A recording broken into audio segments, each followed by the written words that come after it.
Nós já sabemos que a investigação criminal ela é um procedimento oficial que se baseia na documentação das diligências produzidas no âmbito da investigação para formar uma narrativa que possa dar conta de explicar os fatos e as suas autorias. Então, eu tenho que pensar na investigação criminal como um conjunto de diligências que foram realizadas pelos órgãos policiais.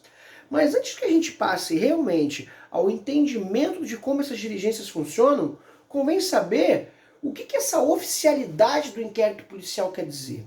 Bom, para começo de conversa, uma investigação só pode começar, e aí eu estou falando de inquérito policial, estou falando de procedimento investigatório do Ministério Público, se ela for oficialmente instaurada. No caso do inquérito policial, cuja previsão legal está no artigo 5º, a forma de instauração, artigo 5º do Código de Processo Penal, a forma de instauração do inquérito policial, ela acontece de 3 maneiras diferentes. Primeiro, na verdade, existe uma 4ª maneira que eu vou falar em apartado, mas aí fica ao critério do delegado de polícia responsável da autoridade policial. Os 3 critérios convencionalmente descritos no artigo 5º do Código de Processo Penal são os seguintes. Nos crimes de ação pública, o inquérito policial será iniciado. Atenção, estou falando dos crimes de ação penal pública, sejam eles os crimes de ação penal pública condicionada ou incondicionada. Nos crimes de ação pública, o inquérito policial será iniciado da seguinte forma. Inciso 1, de ofício. O que significa de ofício, pessoal? De ofício é aquilo que deriva do próprio mistério da autoridade, ou seja, a prática da autoridade lhe confere competências para agir de tal maneira. E aí ele instaura de ofício porque faz parte do seu mistério profissional. Né? É ato discricionário do delegado de polícia, da autoridade policial, a instauração do inquérito. Porém, esse ato discricionário deve ser efetivamente motivado, não é um ato discricionário vazio. Né? Ele precisa estar contido, qualificado pelos motivos da instauração. Certo? Porém, o delegado de polícia, tomando ciência da ocorrência de um delito, ele tem total autoridade para instaurar uma investigação. Se ele tem notícia de que existem fatos ilícitos e se ele tem fundada suspeita da veracidade desses fatos, depois da verificação preliminar das informações, o delegado de polícia pode começar a trabalhar e a determinar as diligências que os policiais realizarão. Quando o policial, a autoridade policial age de ofício e instaura o processo, o procedimento investigatório, instaura o inquérito policial, ela o faz através de um documento chamado portaria. Ou seja, ele baixa um ato administrativo cujo teor é a instauração de investigação criminal com base em informações que terá recebido por qualquer maneira admitida em direito. Pode ser através de uma notícia-crime, pode ser através de uma requisição, como a gente já vai ver, pode ser através de uma delação, quando ele ouve dizer, recebe uma denúncia pelo telefone de denúncias anônimas da Polícia Civil, ou qualquer outro meio idôneo à informação da ocorrência de eventos criminais. O inciso 2 do artigo 5º do Código de Processo Penal fala assim: mediante requisição da autoridade judiciária ou do Ministério Público, ou a requerimento do ofendido ou de quem tiver qualidade para representá-lo. Pessoal, aqui eu quero fazer uma distinção. Requerimento e requisição são 2 coisas diferentes. São conteúdos diferentes que têm uma forma de tratamento jurídico completamente diversa. Para começo de conversa, requisição é um ato que não pode ser negado da parte do requisitado. O não cumprimento de uma requisição pode ser apenas justificado, mas aqui não está no âmbito de decisão daquele que foi requisitado cumprir ou não cumprir com a requisição. A requisição é uma determinação de uma autoridade para que alguém se comporte de tal ou qual maneira, faça ou promova algum tipo de movimentação, compareça a uma audiência, qualquer coisa nesse sentido. A requisição, então, ela não permite que aquele que é requisitado faça juízo de valor sobre o seu conteúdo. Ela pode apenas ser justificada na hipótese do seu não cumprimento ou cumprida na forma da própria requisição. Já o requerimento, ele enseja uma análise de mérito,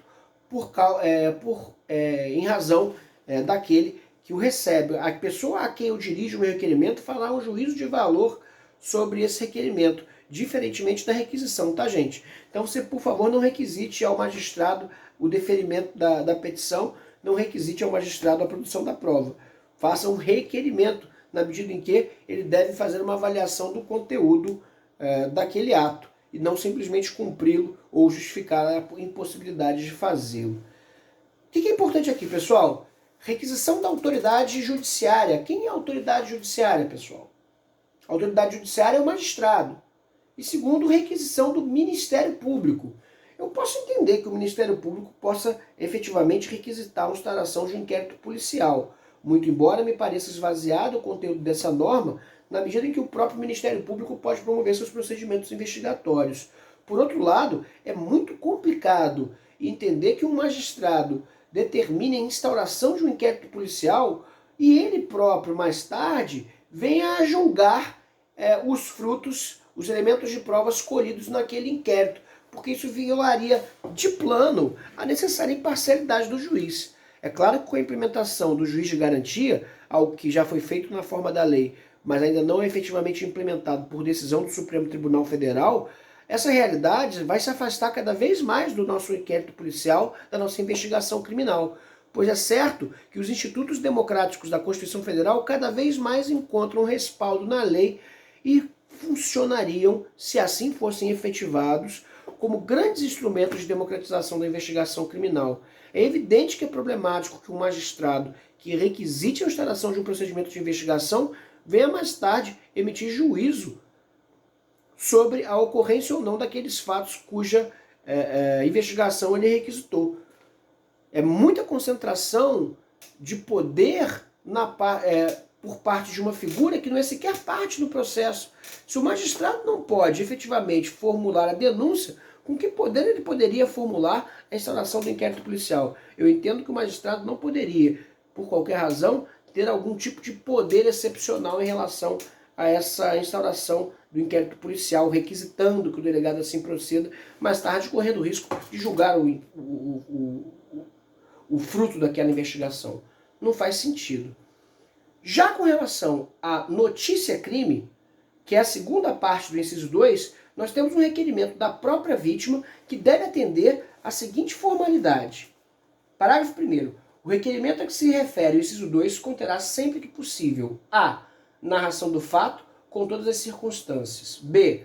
A individualização do indiciado ou seus sinais característicos e as razões de convicção ou de presunção de ser ele o autor da infração ou os motivos de impossibilidade de o fazer. C. A nomeação das testemunhas com indicação de sua profissão e residência. Parágrafo 2º. Do despacho que indeferir o requerimento de abertura do inquérito policial, caberá recurso ao chefe de polícia. Pessoal, aqui eu estou falando da notícia-crime, peça importante para se aprender, peça que pode cair no exame da ordem, peça que faz parte do dia a dia de escritórios, mesmo aqueles escritórios que não sejam especializados em direito criminal. Imagine você que você atue na advocacia de determinada empresa e essa empresa é vítima, por exemplo, de um furto. Né? Você teria condições de prestar o serviço em sede de delegacia para o seu cliente? É importante que o advogado saiba fazer isso. E a peça correta se chama notícia-crime, ela deve obedecer às formalidades do parágrafo 1º do artigo 5º do Código de Processo Penal. A outra forma de instauração de inquérito policial, aquela quarta que eu me referi no início desse vídeo, ela não é propriamente uma forma de instauração, mas na verdade uma provocação que qualquer pessoa do povo pode fazer à autoridade com competência para instaurar a investigação criminal. Seja o Ministério Público, seja a Polícia Judiciária. O parágrafo 3º vai falar da delação crime, ou delácio, tá? Que acontece da seguinte forma. Qualquer pessoa do povo que tiver conhecimento da existência de infração penal em que caiba ação pública poderá verbalmente ou por escrito comunicá-la à autoridade policial. E esta, verificada a procedência das informações, mandará instaurar inquérito. Então eu estou falando aqui de uma informação que recebe o policial, que recebe o delegado de polícia ou, analogicamente, o representante do Ministério Público. Ele procede a uma VPI, a uma verificação preliminar das informações e, havendo fundamento, havendo uma linha de investigação possível, coisa de que deve se ocupar também a vítima que formular o requerimento de notícia-crime para a instauração do inquérito policial, havendo fundamento e uma linha de investigação mínima, procede a autoridade policial à instauração do inquérito, procede a autoridade ministerial à instauração do procedimento investigativo. Certo? Vale considerar que nos crimes de ação penal pública, ambas as autoridades estão submetidas ao princípio da obrigatoriedade, ou pelo menos era assim antes do acordo de não persecução criminal, que não é tema da nossa aula de hoje, mas que efetivamente nós abordaremos no futuro. Certo? Até a próxima!